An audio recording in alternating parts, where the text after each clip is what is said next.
Thank you. Good afternoon. Great. Hi, everybody. How are you? I'm thrilled to be here with you at the Council on Foreign Relations, and welcome to this extraordinary opportunity to have a conversation with a leader I admire and will introduce in just a moment. Let me welcome those of you here in the room, but also so many of you joining online. We're thrilled to be together and look forward to a conversation and then questions per the usual CFR format. Mike, thank you for hosting us here today. And let me take just a moment to introduce someone who certainly does not need to be introduced in this context. Prime Minister Mia Mottley is the 8th Prime Minister of Barbados.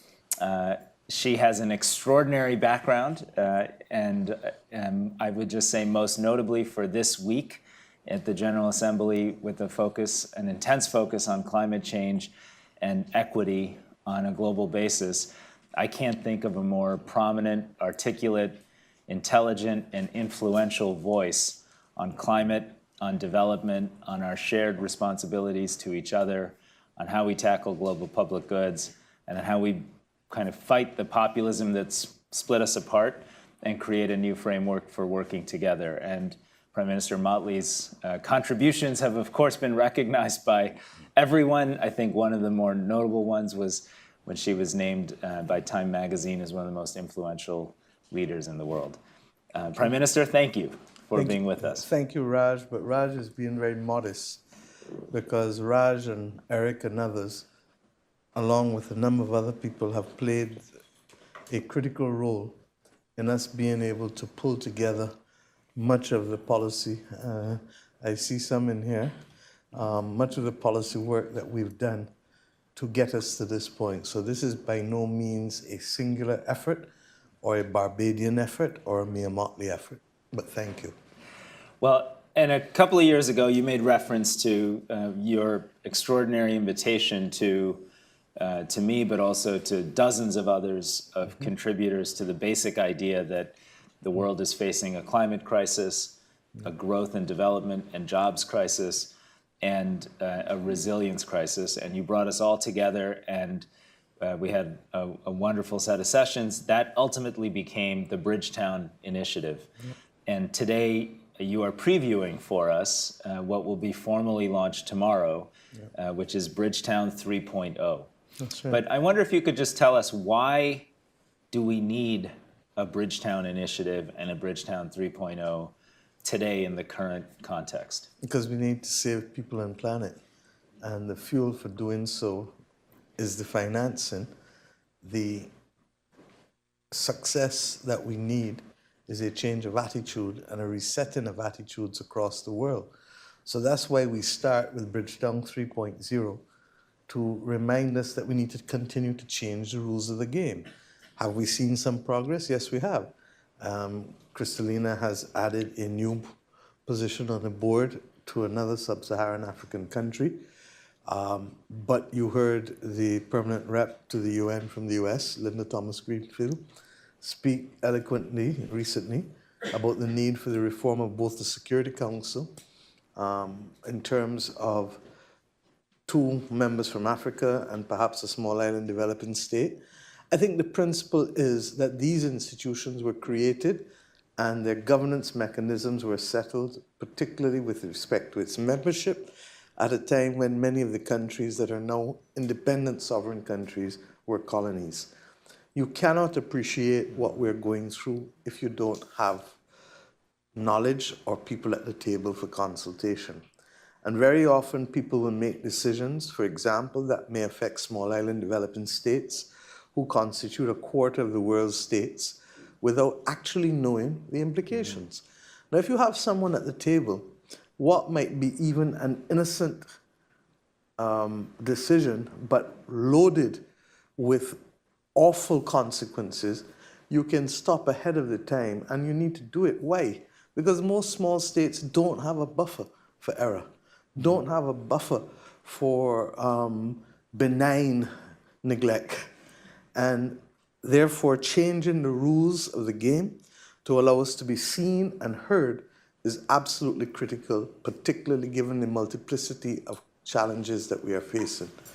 And a lot of being seen and heard in that context in your vision forward has been about adequate access to financing to build resilient economies, to address the climate changes that are upon us, often not because of carbon emissions from either small island states or developing economies. To put the challenge in context, about a decade ago, when the world signed Paris and the SDGs, there were net inflows of $225 billion to developing economies, to the public sector of developing economies. Today, we know from the Singh Summers analysis, this year it'll be $50 billion transferred out of developing economies to creditors, primarily across the rest of the world. In that context, how are those economies supposed to invest in health, in education, in greening their energy economies, and expanding efforts to build infrastructure for growth? What are the solutions that are viable given the challenge we face? Well, how frank you want me to be? Extremely frank. This is a group that can take it, and I've heard you in your most impassioned form, and I think that's what we should get Let's here. start. Most of these countries started without a development compact. They started having been the victims of the extraction of wealth for centuries. It therefore meant that you had undeveloped systems of education, undeveloped systems of healthcare, no housing, very limited capacity in terms of the treasury. And then you all of a sudden ask them to adjust to these multiplicity of global challenges, very little of which they've contributed to, and then say, go and incur more debt. And then when you do it, then you realize that I'm crowding out this fiscal space that I have for education, for healthcare. So we are being, as I've said over and over, victims twice, both in terms of the extraction of wealth for the Industrial Revolution, and then the double jeopardy comes because that same Industrial Revolution has put us on the front line of the climate crisis. Now, when you add to that the fact that the colonial structures and relationships of power were cemented in the context of the international institutions, be it the UN or the IFIs, that's the triple exposure to jeopardy, because it then means that you don't have the capacity to change the trajectory or to change the attitude of these institutions. How is it that quantitative easing is not recommended for countries across the world prior to COVID? But as soon as COVID comes, the G7 countries engage in the most massive exercise in quantitative easing known. How is it that we continue, and President Lula spoke about it yesterday in his address to the General Assembly, I've spoken about it over and over, that Ghana and other countries in Africa are borrowing at multiple rates of what European countries can borrow at, in circumstances where the needs are greater and in circumstances where there is no clear explanation. You can tell me about safe assets and you can give me all the technical language. But when all is said and done, there is a fundamental disparity. How is it that carbon market prices in Guyana are at $6 and $8 a ton, but in Europe in excess of $100 a ton?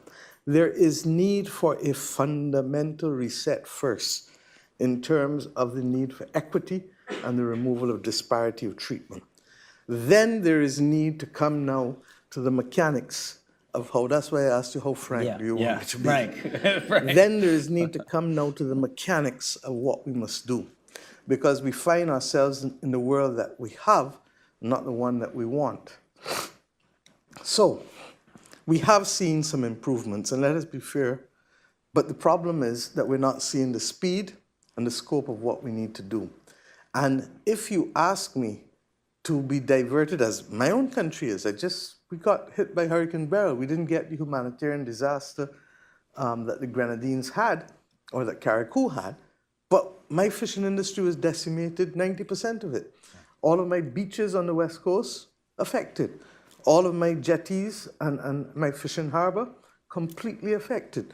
So I know how to find money to divert, to fix a harbor, a fishing harbor, And I still have to, because of the circumstances of that harbor, it remains vulnerable, so I've got to build a new one as well.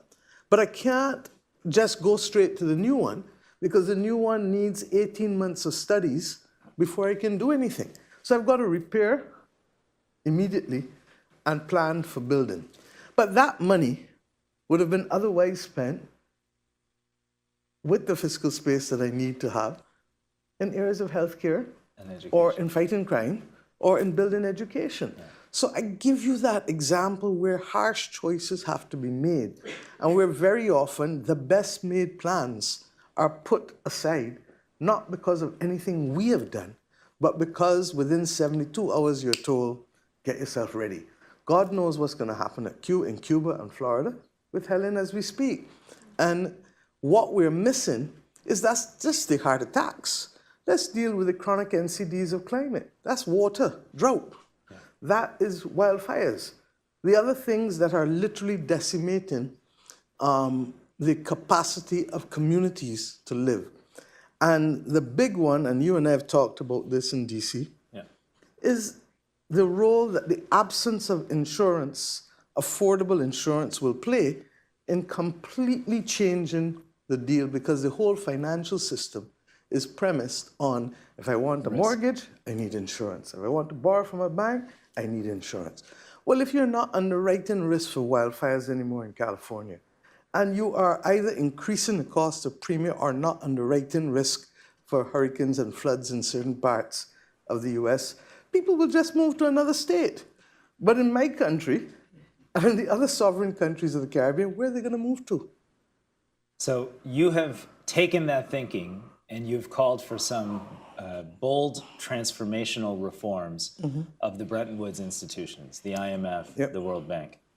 The Bridgetown Initiative helped create the circumstances in which special drawing rights were able to be and the provided, RST was formed, and the in Resilience fairness, and Sustainability Trust was formed, yep, out of a lot of that thinking and work. Your vision for the World Bank is a total transformation of an institution that was built after World War II, yep, to meet the moment, especially around public goods, and especially around risk-taking and leverage. And you, together with others you've brought into this movement, President Macron, President Lula, have a vision for levies and other forms of recurrent expenditure that can, of revenue that could help finance the climate transition the world needs to make. Can you give us a sense of what some of those ideas are that you're most excited about? But also, it's easy in this setting to say these are what should happen. It's much, much harder politically to make it happen. You've been extraordinarily effective at getting leaders around the world to buy into these ideas. What is it going to take to bring some of this into reality? Well, you've asked a lot of things in one. I know. So let's deal first with the World Bank. World Bank is a great place to start. The IMF is continuing to address reform, and I hope that next month we'll see a reduction on the surcharges. I would have liked to have seen the elimination of it, particularly since they have precautionary balances of 27 billion and are getting at 3 billion a year, but that's another story. But they're going in the right direction. With the World Bank, the fundamental reform that is needed, I think, is to make it fit for purpose for the third decade of the 21st century. If it was formed today, it wouldn't only be about reconstruction and elimination of poverty, it would be the guardian of the global public commons. And if it is to be the guardian of the global public commons, then it needs a revenue to be able to support that role. And that revenue can't only come from public money, quite frankly. That revenue has to start to take into account that since the 1940s, multinational corporations have a far bigger footprint than in many instances some countries across the world. And philanthropy is a major source of funding, as you well know, that has made a lot of wrong things right. So what do? We first established a principle of how do you fund those global public goods? Well, if you help contribute to the problem, you should help contribute to the solution. And if you're going to benefit egregiously from the solution, above a certain rate of return, then you should also leave 2-3 cents on the table of every dollar for it. If we started to do that alone and we looked at shipping, aviation, oil and gas, financial services, I should perhaps tell you what the global public goods are, because then when I call big pharma and big tech, you begin to know that we're not talking about climate and biodiversity loss alone. We're talking about the victims of fragility and conflict. We're talking about water and food insecurity. We're talking about pandemics, both the traditional one and the slow motion silent one, like antimicrobial resistance, for which we hope to have a high-level political declaration at the UN tomorrow. And we're talking about big tech. We're talking about digital divide and artificial intelligence that may be unregulated. And finally, we're talking about soil health, because the declining yields in soil will put us in a serious, serious battle for food security in the next 20, 30 years. It therefore means that the principle extends to each of those. So if big tech has helped contribute to the problem, help me solve and bridge the gap. Big pharma, we had 20 companies doing antibiotic research in 2000, we have 4. I give you these examples to show that we're not asking to bankrupt anyone, but we are saying anywhere between 1 cent and 5 cents, leave on the table. Value of global shipping, $7 trillion last year. 1% cess on that is 70 billion.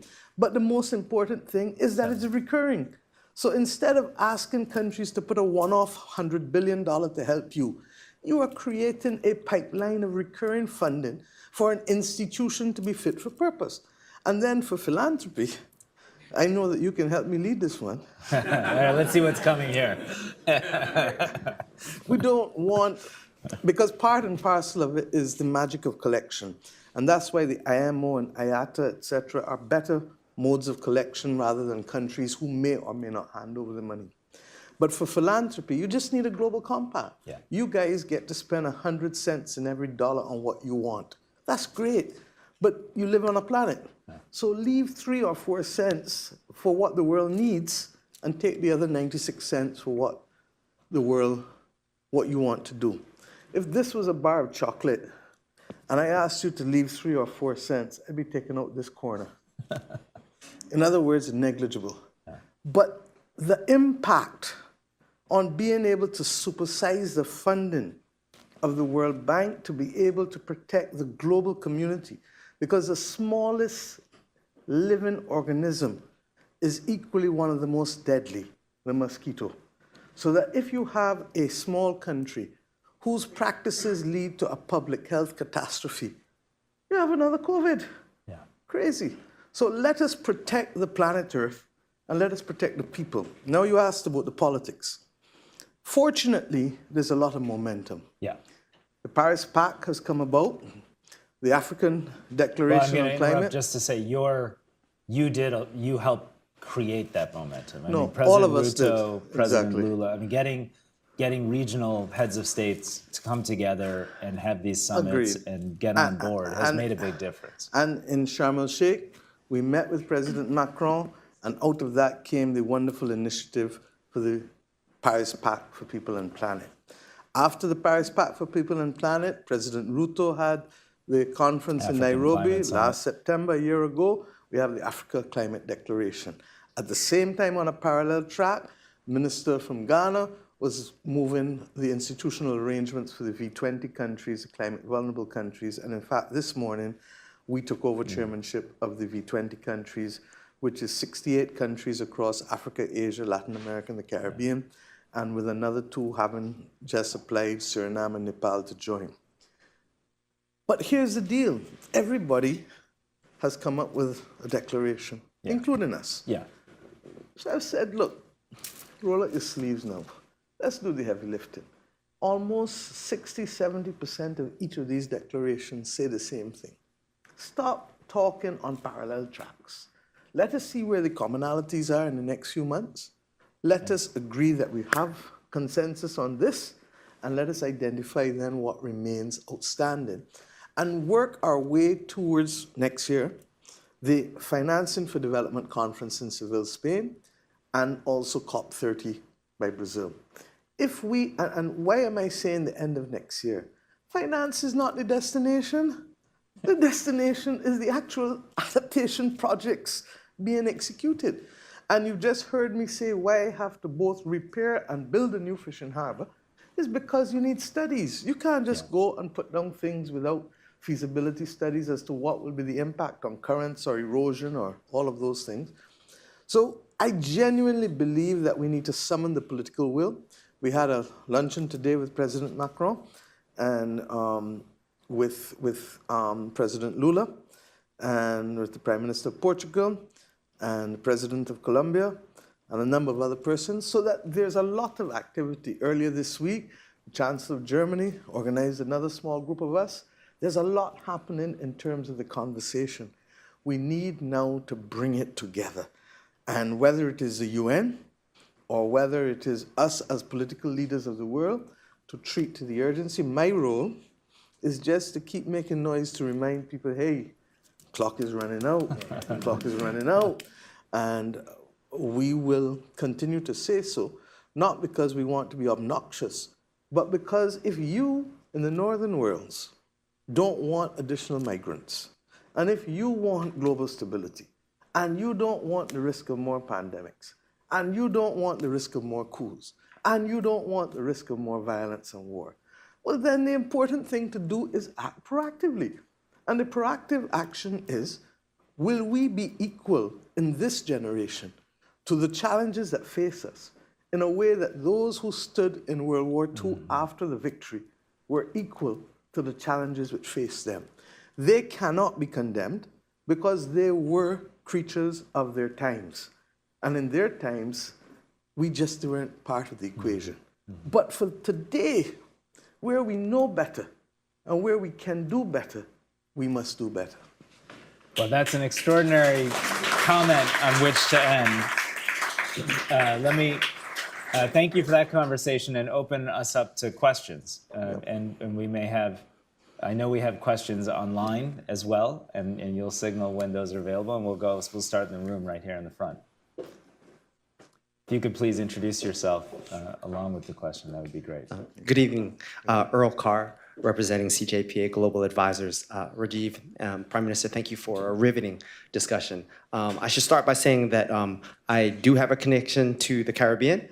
I was conceived in Jamaica on a stormy night, I was told. That's a lot of information for the first question, but we'll take it. We'll take it. But what it does is make us have a symbiotic relationship. We, CJPA, we focus on solar projects in the Caribbean. We just won an RFP from Jamaica's Ministry of Energy, and we worked with CCRE to do the environmental survey in Jamaica, and we're looking to replicate that model in 7 other countries in the Caribbean, including Barbados. But my question relates to organizations like the DFC. They view countries like Bahamas, Barbados as high-income countries, and they are not able to receive funding. How do you respond to institutions that designate those countries as high-level income countries? Thank you. Bridgetown 1 and 2 spoke to this issue at length. We've not won the battle yet. Bridgetown 3.0 repeats it. That let us stop using historic per capita GNI to be able to determine whether a country is eligible for concessional funding or not. Why? Because it is as relevant as you taking my blood pressure from 2 years ago to determine if I'm going to have a heart attack tonight. It's utterly useless. What is needed is for you to appreciate that I can have wipeout risk in 24 hours. That is vulnerability.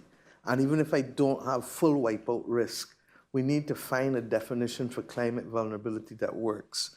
Now, I am aware that the UN has settled on a multidimensional vulnerability index, although I'm nervous about it, because to my mind, it is still a broad brush approach. And what is needed actually is a laser-like approach. Now, having said that, our advocacy has had some level of progress. The World Bank graduated Barbados back in the early 90s. And the only thing we ever got from the World Bank since then, in terms of concessional funding, was in fact through exceptional access for HIV and AIDS, and then in recent years, and that was the mid-90s, and in recent years, the pandemic and the climate. what is the problem? I don't even know if I should be fully frank here, but the bottom frank. line is the geopolitics of having to go for exceptional access does not work. When I didn't agree to Guaido, I found out that very clearly. But it didn't bother me because we learned to be friends of all and satellites of none when we became an independent country. So I parked that for what it is worth. Because we've kept arguing that, look, there is an inherent vulnerability, we have seen progress because the World Bank admitted us back into IBRD financing earlier this year, which means that we don't have to rely on exceptional access. But having said that, the terms and conditions of that for vulnerable countries are still not appropriate.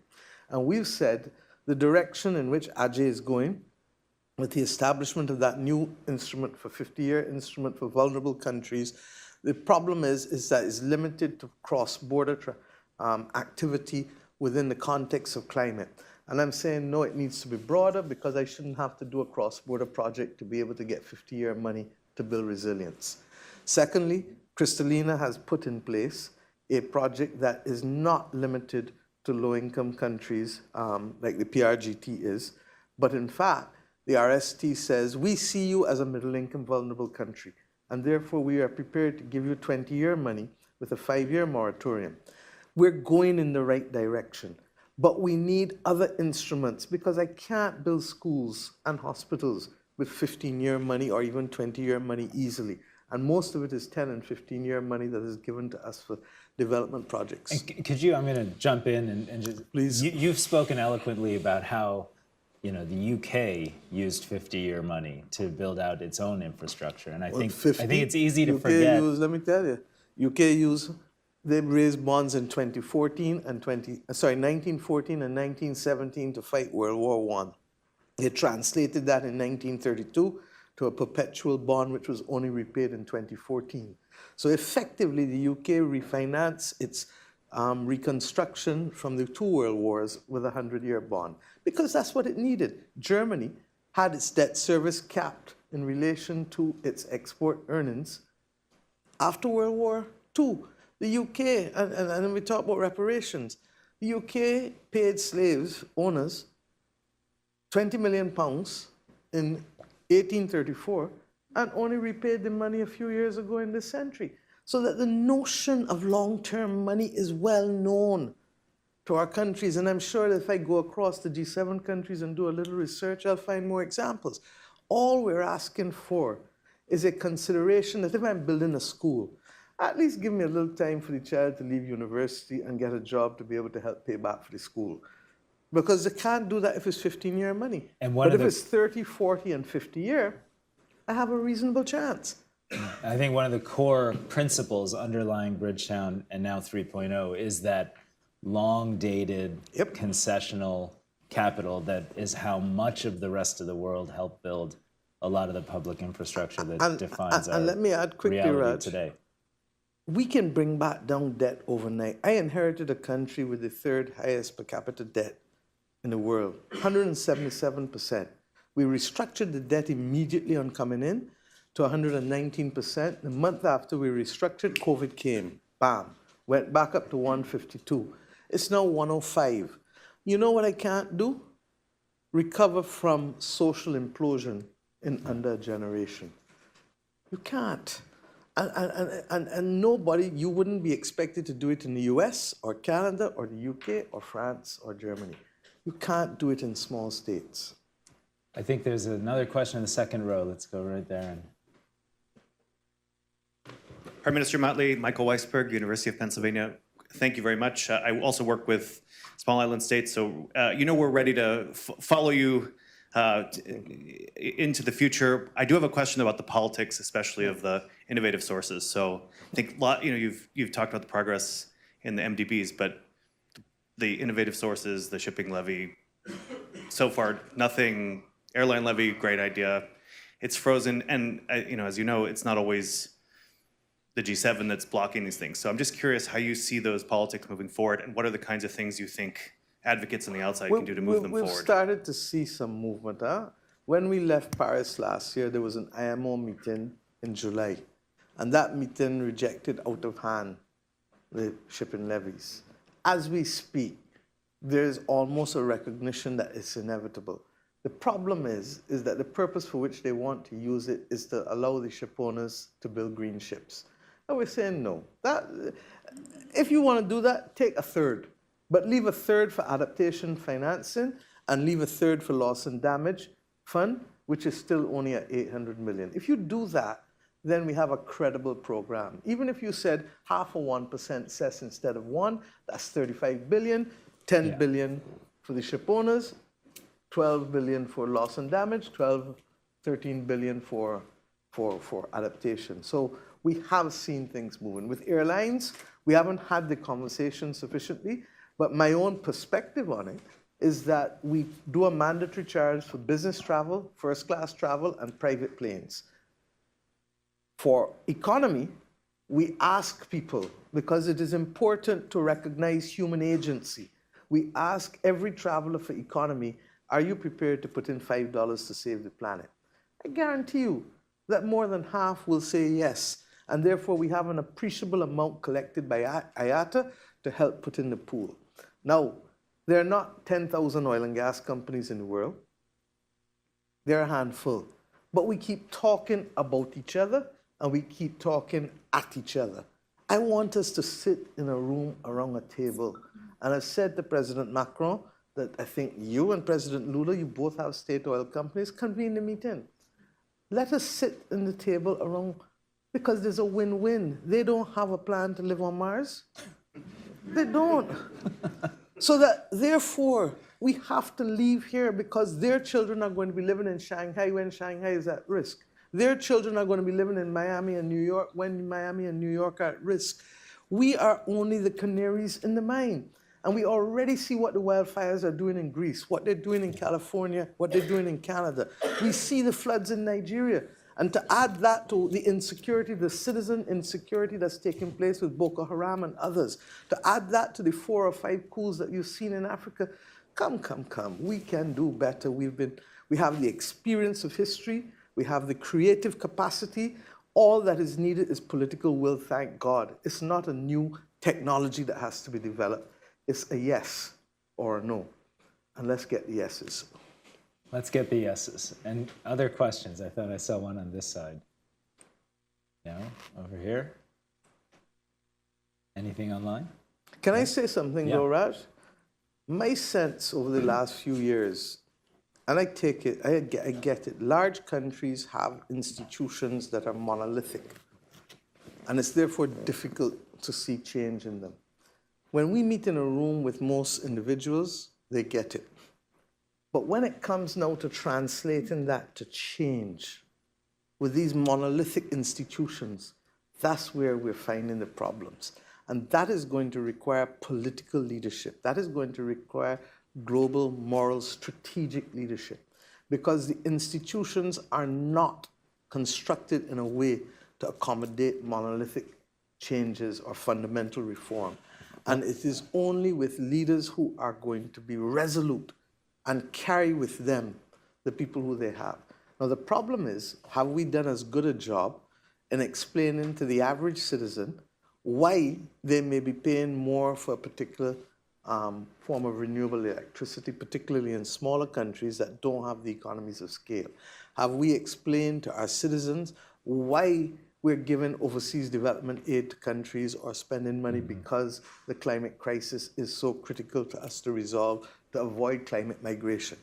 If we don't do those things, you're going to continue with the rise in populism, you're going to continue with the climate deniers, you're going to continue with too slow a pace for what ought to be a race. Well, and we're here in the Council on Foreign Relations, which has a mission of connecting our foreign policy to our people.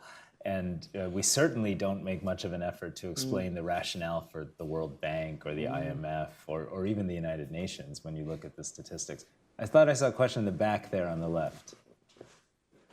Thank you. Andrea Shalal with Reuters. Thanks so much for being here. I wanted to ask you about your perspective on China's role in all of these discussions. We've seen very, very slow progress in terms of debt restructuring, and that's been an ongoing problem now for a number of years. Do you have any sense, or can you sort of talk us through where you think China is and whether they've been constructive, and whether the wars that are going on, particularly China's relationship with Russia, is going to complicate this kind of broader effort to step up funding and get more people around the table? Well, I'm sort of reminded of the Sovereign Debt Roundtable that was started to do precisely what you're talking about around the debt issue, and it's progress has been Slow. halting. It's been slow. Yeah. I think progress has been slow on all fronts. The common framework has not worked, if we are to be honest, really. Right. The length of time that Zambia took to be able to do debt restructuring, I know that if I took longer than the 15 months to do my debt restructuring, we would have been dead through COVID. So as much as we talk about China, we need to be able to be brutally honest that none of the parties are making sufficient progress on the issue of debt. And I am sympathetic to His Holiness, who I think is going to start the conversation again, or has started it, on a Jubilee moment again. The reality is that we've seen multiple crises, a polycrisis moment, literally carry countries to the brink. And that's why we argue and support Vera Songwe in her argument for a liquidity injection, almost like an adrenaline injection, to be able to bring from the edge a number of countries, if they get that injection of liquidity, will not morph into a debt crisis. With respect to whether China and the Paris Club can get their act together and act singularly, I would like to believe that we ought to aspire to it, because we do not benefit from two separate processes with respect to debt. That means that we're focusing on those who want to own rather than focusing on those who are in need of the forgiveness at the particular time. So it is the opposite of a people-centered approach. Secondly, as it relates to the wars, all of the wars are distracting. The wars are taken away from, one, the attention first and foremost that we should be putting on solving the climate crisis and dealing with some other fundamental issues like unregulated AI, like pandemics that we should be focused on. And there is really no need for us to be engaging in war when we know that at the end of the day, history is replete with the fact that virtually every war has come to an end. So the question is only how long will it take and at what price? So does that mean additional effort? Yes, it should. Can we isolate China and Russia and make them the boogeymans in here alone? No, we cannot, because they are all players who are responsible in some manner or form, either directly or indirectly through the provisioning of the wars. I think there's a question right over here. Madam Prime Minister, great to see you. Good to see you. Ramakrishna from the Woodside Oceanographic Institution. Prime Minister, the question is this. The accepted wisdom now is the finance needs are so vast that the public money is not going to do it. And yet, all of the discussions in the United Nations are about what the public, how much of the public money should come from the north to the south. That, I would be interested in your reflections on that. But the second question is... Let me do the first quickly, because I'm getting a little old let's nowadays. Do one. Let's do one question, because a lot of folks have The that. second is more important for me. So, yes, most people are talking about that with respect to public money, but it's 2 points. One, that even if we accept that there is not enough public money, what public money there is must come to the table, and the justice of the situation demands it because of the manner in which this crisis has emerged and the promises that were made from as far back as Copenhagen. Having said that, we are now in a decade where there's a multiplicity of crises, and therefore we accept that there may well be a genuine case, because a lot of the developed countries would have pushed to the limit their own national recovery programs, and hence would have fiscal challenges at this point in time. What I've laid out here in terms of global public goods from the development end of things can carry us to that point. What the IMF can do with new quotas and a new issuance of SDRs, and giving those SDRs to multilateral development banks so that it can fully have a broader access, a broader amount of money available to countries, is exactly where we need to go. I'm asked for the scholarly paper because everyone just articulated it, but we need a paper that literally takes the good work done by the president of Singapore and Ngozi and others before. And all I've done is to be able to say, hey guys, we've done some preliminary work, but can we now repurpose it? And can we now recognize that in repurposing it, the appropriate institution is the World Bank? And if we do that, then we have a win-win for everyone. So while we may not have it as standard speak yet in the UN, I hope that by next year, Seville, that we can have this as a critical component of the urgent action needed by the international communities to make the World Bank appropriate and fit for the 21st century, third decade. Good. Next question. Maybe right here. I feel sorry about not taking your second one. Sorry, just trying to get folks in. Hi, Lauren Rackison, Bloomberg Associates. Thank you for this very inspiring discussion, Prime Minister, and leading the charge on such important issues. As you know, there's an upcoming UN General Secretary selection process, and I was curious your thoughts on perhaps running and putting your hat in the ring. As far as I know, Antonio Guterres has more than 2 years left, so let's go again. Next question. Okay, let's go to orange, in the orange back over there. No, thank you. Thank you. Elise Labott. I'm the Murrow Press Fellow here at the Council on Foreign Relations.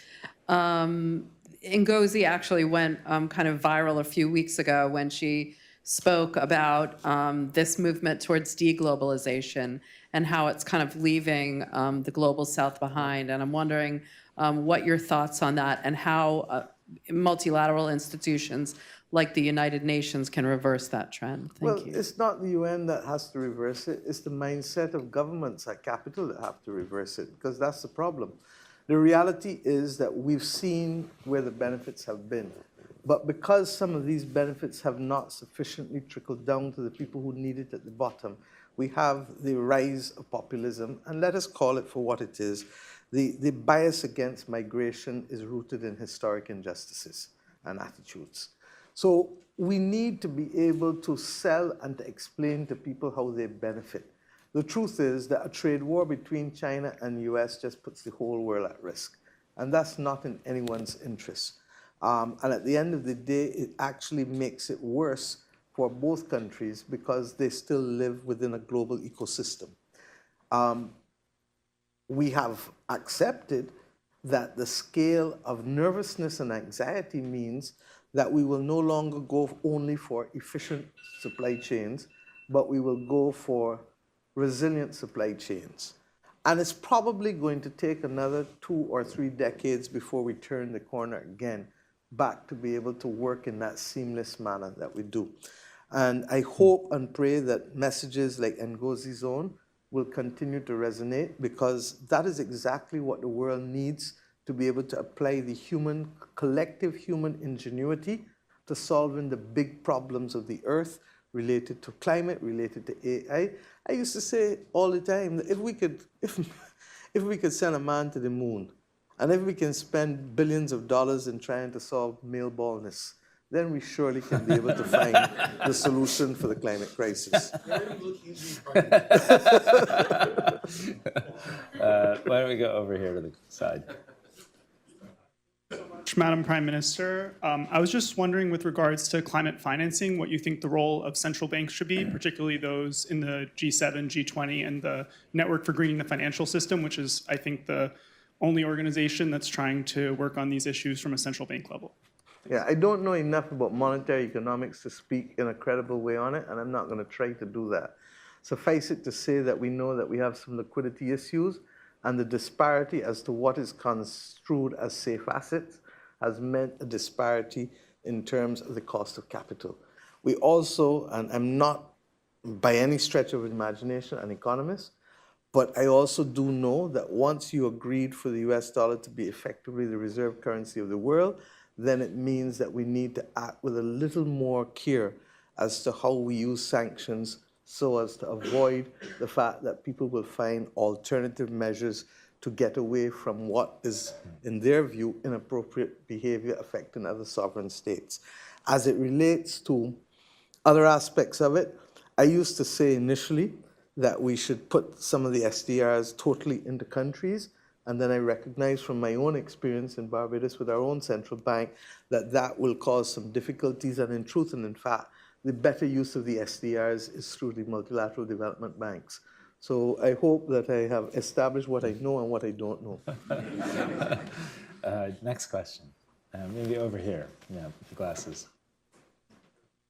David Nachman with the New York Attorney General's Office. Thank you so much. How do you factor into your planning in terms of Seville and all the things that you've talked about for the next, say, year and a half? How do you factor in the risk that the largest economy in the world will be headed by an administration of climate denialists, climate change denialists, and populists? We have to have contingency plans for everything. And we have to plan for the worst and hope and pray for the best. I do not involve myself in the internal affairs of other countries. Suffice it to say, if you asked me whether I believe in the fact that we have a climate crisis, yes, I do. And would I have to engage persons who deny it? I hope that I could engage and persuade them otherwise. But if I can't, then we have to plan for the worst. Maybe one or two more.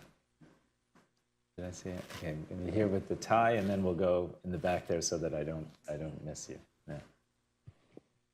Prime Minister, thank you. I'm Gordon LaForge from New America. As you've been on this journey, starting with launching, Bridgetown several years ago, could you just reflect on what has surprised you as you've moved forward and built this movement and built this coalition and worked with a lot of others? Has it gone the way you expected, or what has been surprising for you as you've done this work? I'm pleasantly surprised that we were able to be part of a wave that starts to recognize that there is need for reform. I'm disappointed that the pace which we need is not there. I am hopeful that if we can get leaders to understand that it's not personal to them and not individual to them, but that we do need to break the mold of some of the institutional intransigence, that we can actually make serious progress. And I came to New York this week conscious that the world more than ever needs a message of hope. There is just too much despair and too much disappointment. We haven't even talked about Sudan. I mean, what is happening in Sudan is such a travesty. And we talk about Middle East and what's expanding there, and that's wrong. And I think somebody said it well, that effectively the need to ensure that you don't allow Hamas to get away with it cannot translate itself into the scale of deaths that we have seen. And hopefully not the expansion of the war beyond Gaza to Lebanon and elsewhere in the region. We have to give our people hope. They are the victims, in part, of the climate crisis. They are the victims of a cost of living crisis that was foiled upon them. They have come out of 2 to 3 years of not being able to move, and therefore the post-traumatic stress disorder, the anxiety of being restricted into a corner is all playing itself out. And in a very funny way, we have to accept that this is how it feels to live in the midst of a crisis. But nobody believed that slavery would be abolished until it happened. Nobody believed that women would have the right to vote until it happened. Nobody believed when I was a student at university, even though we were protesting, that apartheid would be brought down or the Berlin Wall would come down. They all did. And I want to caution us to recognize that sometimes in the heat of the moment, things can look very, very different from really and truly what they are. And I hope that by bringing greater levels of public awareness to our populations, that they will keep the domestic pressure on their governments, who then hopefully will have the courage to be able to make the big decisions that are needed to keep future generations safe, and certainly this generation from losing what it is losing. Excellent, thank you. I think we have time for one last question.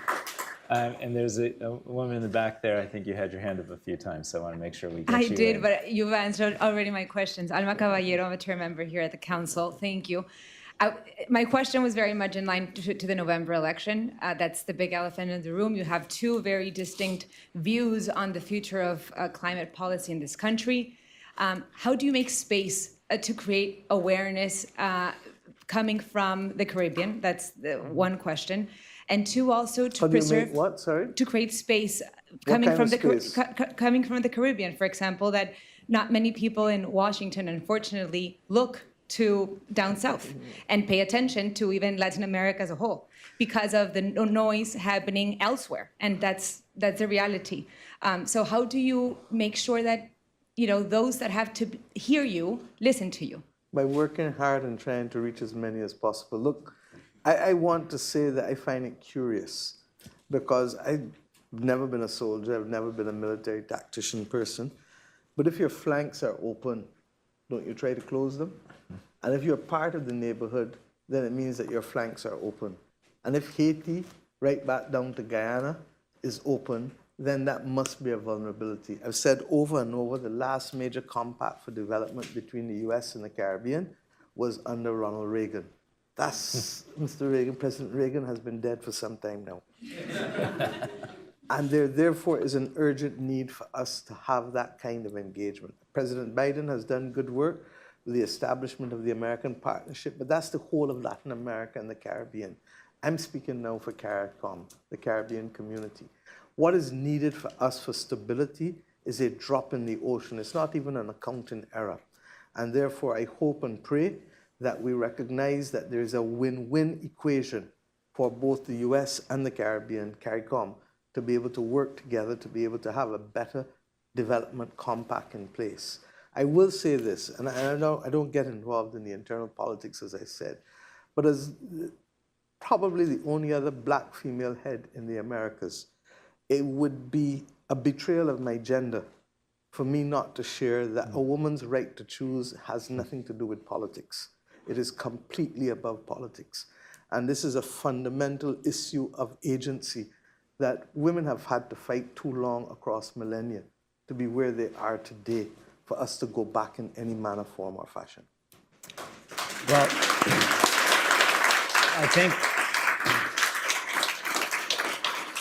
I think, Prime Minister, it's my task to close us out. And I'll just, I'm going to close this out by trying to answer the question about what surprised me as we've been on this journey and as I've watched your leadership.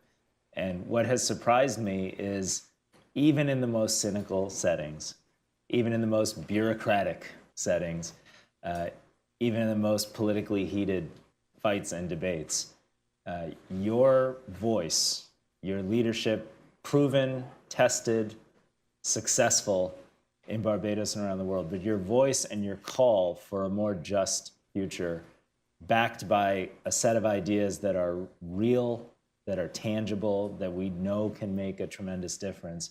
And just the power of your moral leadership has been one that has not just won over this room, although you've clearly won over this room, but I've seen it amongst heads of state around this planet and with people who are like-minded and with people who are not like-minded. And it's a reminder that at the end of the day, leadership matters. Yep. And this place, the council, is one that takes that concept very seriously. And we're thrilled and honored to have a leader of your stature and your moral leadership capacity join us for this hour. So thank you very much, Prime Minister. Thank you.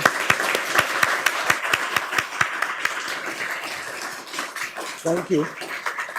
And let me thank the Council for Foreign Relations for hosting us this evening. And let me just simply leave us with those principles of Ubuntu. I am because we are. I am because you are. If we don't find common purpose, then I don't know what will happen to us. But I know that in the past, humans did, and we can as well. Thank you. Thank you.